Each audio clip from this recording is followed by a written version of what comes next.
अब इस प्रश्न को ध्यान से देखिए, पढ़िए। दिया हुआ है, कहता है 1470 रुपया को ए, बी तथा सी में इस प्रकार बांटा जाता है कि प्रत्येक भाग में से 50 रुपया कम कर देने पर इनके भागों का अनुपात 1:2:3 रह जाता है। तो बी द्वारा प्राप्त धन क्या होगा, निकालना है। ठीक है, तो देखिए प्रश्न ऐसा है, ये 1470 रुपया को 3 भाग में बांटना है। एक भाग ए है, दूसरा भाग बी और तीसरा भाग सी है। अब ये जो अनुपात प्रश्न में जो एक अनुपात दिया हुआ है वो ए बी सी का नहीं दिया हुआ है, बल्कि अनुपात दिया हुआ है कि पहला भाग यानी कि ए में 50 रुपया कम करने के बाद, प्रत्येक में 50 रुपया कम करने के लिए कहता है, तो पहला भाग में 50 रुपया कम करने के बाद जो राशि होता है, इसी प्रकार दूसरा में भी 50 रुपया कम करने के बाद जो राशि होता है, इसी प्रकार तीसरा में भी 50 रुपया कम करने के बाद जो राशि होता, इन राशियों का अनुपात दिया हुआ है 1:2:3। ठीक है, अब इन तीनों राशियों में 50-50 कम कर देने का मतलब ये हो गया, क्योंकि ये जो 1470 रुपया था ये ए प्लस बी प्लस सी था, ए प्लस बी प्लस सी था। अब तीनों में 50-50 कम कर देने का मतलब उनमें 50-50 यानी कि 150 कम कर दिया। और इस प्रकार यानी कि ये जो तीनों में थे, इस 1470 में 50-50 यानी कि कुल 150 रुपया कम कर देने के बाद जो राशि शेष रह जाता है उसी का अनुपात है 1:3:3। ठीक है, अर्थात ये जो अनुपात है वो अनुपात है 1470 में से 50 यानी कि कुल 3 बार, यानी कि 50 × 3 अर्थात 150 कम कर देने के बाद 1470 में 150 रुपया कम कर देने के बाद जो शेष राशि बच जाता है उसी राशि को 1:2:3 में बांटा जाता है। ठीक है, तो यहाँ से बताइए, अब एक शुद्ध मान है। अब इस शुद्ध मान का संगत अनुपातिक मान कितना होता, तो 1 जोड़ 2 जोड़ 3 होता है, यानी कि टोटल कितना हो जाता अनुपात में, तो 1 और 2 3 और 3 6 हो जाता। तो हम जानते हैं कि अगर एक वास्तविक मान में उसके संगत अनुपातिक मान से भाग देते हैं तो एक अनुपात का शुद्ध वास्तविक शुद्ध मान निकलता है। तो बताइए, यानी कि इसमें अगर हम इसके संगत अनुपातिक मान क्या होगा, तो 1 2 3 और 3 6, तो 6 से भाग दे दिए। तो ऐसा करने से हमें क्या मिल गया, 1 यूनिट का मान हो जाता है, यानी कि अनुपात में 1 यूनिट का वास्तविक मान मिल जाता है। हमें निकालना क्या है, बी द्वारा प्राप्त धन। तो बी द्वारा प्राप्त धन, तो बी में से 50 रुपया कम करने के बाद अनुपात में कितना यूनिट था, 2 यूनिट था। ठीक है, तो हम लोग ऐसा करते हैं, यहाँ से 1 यूनिट का तो मान ये पता ही था, हम लोग निकालते हैं 2 यूनिट का मान। ठीक है, तो डायरेक्ट चलिए 1 यूनिट का मान यहाँ से हम लोग पहले निकाल लेते हैं। ये हो जाता कितना, 50 दिया 150। अब 1470 में से 150 अगर घटाएंगे तो ये हो जाता आपका 1320 हो जाता।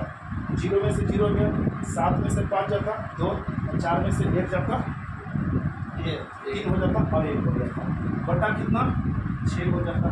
अब 6 से कट रहा है तो 6 दूना 12 होता, शेषफल 1, 6 दूना 12, 1 0 हो जाता, यानी कि 1 यूनिट का मान हो गया 220 रुपया। इसके 2 यूनिट का मान निकालते हैं, तो 2 यूनिट का मान हो जाता आपका 2 × 220 रुपया, अर्थात 440 रुपया। अब ये 2 यूनिट का मान है क्या, ये 2 यूनिट का मान है B-50। ठीक है, हमें निकालना है B-50 नहीं निकालना है, बल्कि B निकालना है। तो अब यहाँ से कहेंगे कि ये 2 यूनिट का मतलब B-50, अब B-50 का मान मिल गया 440 रुपया। इसलिए B बराबर हो जाता 50 उधर जाकर जुड़ जाएगा तो हो जाता 490 रुपये। ये मेरा हो गया। दिया हुआ है 368 रुपया को A, B तथा C में इस प्रकार विभक्त किया गया है कि यदि इनके भागों में से क्रमशः 10 रुपया, 14 रुपया तथा 20 रुपया कम कर दिए जाए तो 5:6:7 के अनुपात में रह जाता है। तो सी का भाग कितना है याद करना है। इसके पहले वाले प्रश्न में प्रत्येक भाग से यानी कि तीनों भाग से बराबर बराबर राशि घटाया जाता था। इस प्रश्न में प्रत्येक तीनों भाग से अलग अलग धनराशि घटाना है। पहला भाग से 10 घटाना है, दूसरा भाग से 14 घटाना है और तीसरा भाग से 20 घटाना है। अब तीनों में बराबर बराबर घटाए या तो तीनों में अलग अलग घटाए, घटकर तो यानी कि इसी में से कमी होगा। ठीक है, तो देखिए ये प्रश्न ऐसा है, कहता है कि 368 रुपया को 3 भागों में बांटा जाता है। 3 भाग, एक भाग ए है, दूसरा भाग बी है और तीसरा भाग सी है। अब इन तीनों भाग का अनुपात नहीं दिया हुआ है, बल्कि पहला भाग में से 10 रुपया घटाने के बाद जो राशि बचता है और दूसरा भाग में से 14 रुपया घटाने के बाद जो राशि रह जाएगा और तीसरा भाग में से 20 रुपया घटाने के बाद जो राशि रह जाएगा, इन राशियों का अनुपात दिया हुआ है। यानी कि ये जो अनुपात है वो 5:6:7 के बराबर है। ठीक है, तो हम लोगों से पूछा जा रहा है कि सी का मान बताइए। चलिए, तो क्या इस 368 रुपया को 5:6:7 के अनुपात में बांट दें? नहीं। क्यों नहीं? क्योंकि ये जो 368 रुपया है वो 368 रुपया इसका जोड़फल नहीं है, बल्कि ये 368 रुपया जो है वो ए प्लस बी प्लस सी है। तो हमें अनुपात में भी A:B:C निकालना होगा। तो A:B:C कैसे निकालेंगे? तो देखिए, अब पहला भाग में से 10 घटा देने के बाद, तो पहला भाग में 10 घटा दिए यानी कि कुल में 10 घटाना पड़ेगा। दूसरा भाग में 14 घटाना है यानी कि फिर से कुल में 14 रुपया और घटाना पड़ेगा। तीसरा में भी 20 रुपया कम करना है, तो यानी कि कुल में फिर से कितना का कमी करना पड़ेगा? 20 रुपया। और इस प्रकार जो शेष राशि बचता उस राशि का इस अनुपात में विभाजन है। जो शेष राशि बच जाएगा उसका अनुपात में विभाजन है। यानी कि कर सकते हैं ये जो 368 रुपया में से पहला भाग के लिए 10 घटाते, दूसरा भाग के लिए 14 घटाते और तीसरा भाग के लिए 20 घटाते और घटाने के बाद ये जो राशि का आ जाता है, इसी राशि का विभाजन दिया हुआ है 5:6:7 के। ठीक है, तो बताइए, अब ये तो एक शुद्ध मान हो गया। अब इस शुद्ध मान का संगत अनुपातिक मान कितना होगा? तो ये जो है यानी कि पहला से 10, दूसरा से 14, तीसरा से 20 घटाने के बाद बचा हुआ शेष राशि। तो इस प्रकार शेष राशियों का अनुपात है 5:6:7 है। तो अब इस शुद्ध मान में इसके संगत अनुपातिक मान से भाग देंगे तो संगत अनुपातिक मान होता 5 + 6 + 7 हो जाता। 5 + 6 + 7 हो जाता। अब हमें निकालना क्या है? निकालना है उसी पर फोकस करते हैं। तो सी का भाग निकालना है। तो सी का भाग तो डायरेक्ट यहाँ से नहीं निकलेगा, लेकिन यानी C माइनस बी का अनुपातिक मान कितना है? 7 यूनिट। तो ये है 1 यूनिट का मान, क्योंकि एक दिया को वास्तविक मान में उसके संगत अनुपातिक मान से भाग दिए है, तो 1 यूनिट का मान मिला हुआ है। ठीक है, अब हमें निकालना है 7 यूनिट का मान। तो 7 यूनिट का मान निकालने के लिए 7 से गुणा कर दिए। तो अब इस प्रकार ये कौन सा राशि मिल गया? ये मिल गया हमें C माइनस 20 मिल गया है। तो अब इसका सोल्यूशन करते हैं। तो ये होता 5 और 6 12 और 7 18, नीचे 18 हो गया। ऊपर हो जाता पूरा घटाए जाने वाला राशि हो जाता यानी कि 10 और ये हो जाता 24 और 20 44। टोटल कितना घटना है? 44 घटना है। तो 44 घटा लेंगे यानी कि 368 में से 44 घटता तो हो जाता 324 घटा कितना? 18 और गुने 7 हो जाता। 18 से शायद 1 घटता है देखिए कट जाएगा। बोलिए 18 एकम 18, शेषफल कितना बच गया? 12 बच गया। चलिए अब 18 छक 78 से 18 छक 78 से 108 अच्छा 18 सत्ते 26 से ज़्यादा हो जाता। 18 छक 78 से तो शेषफल बच जाता कितना आपका?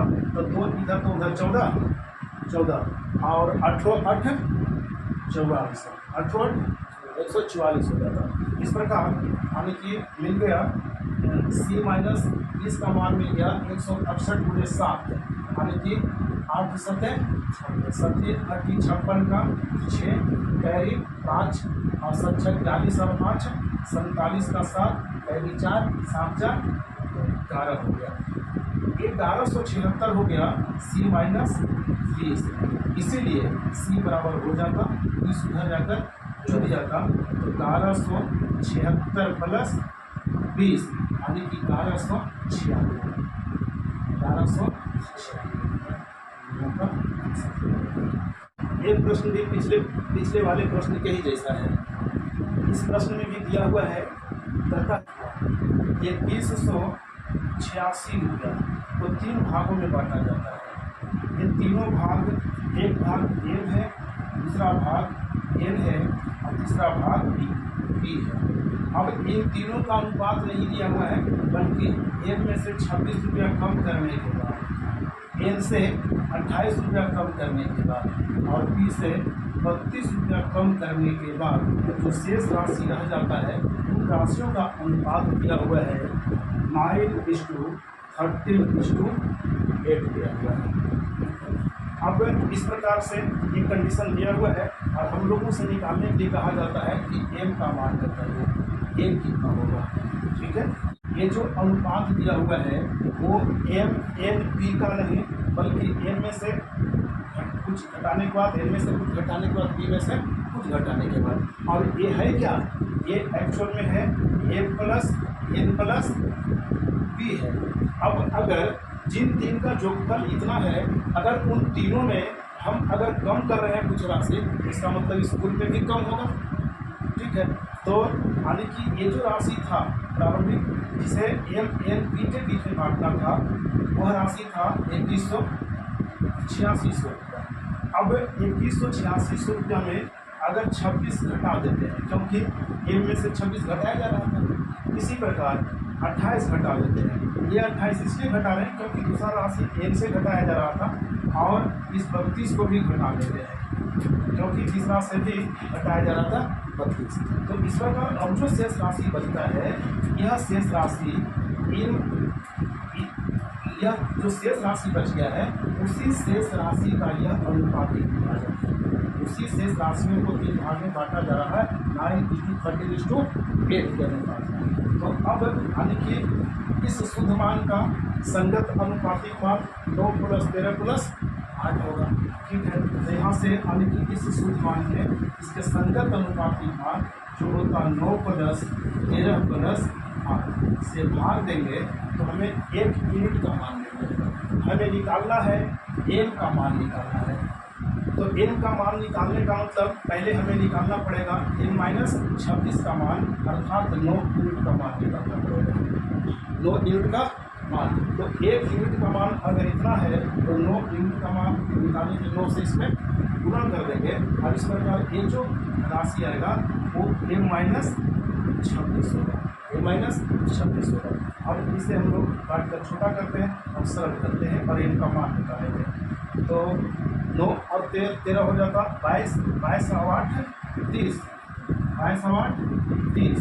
चलिए ऊपर अगर जो घटाने जाने वाले राशियों को एक साथ जोड़ लेते हैं तो ये हो जाता आपका 8 6 14, 14 और 2 16 का 6, कैरी हो जाता 1 और 2 2 4 4 3 7 और 1 8 86, यानी कि 2186 रुपया में 86 रुपया घटाना है।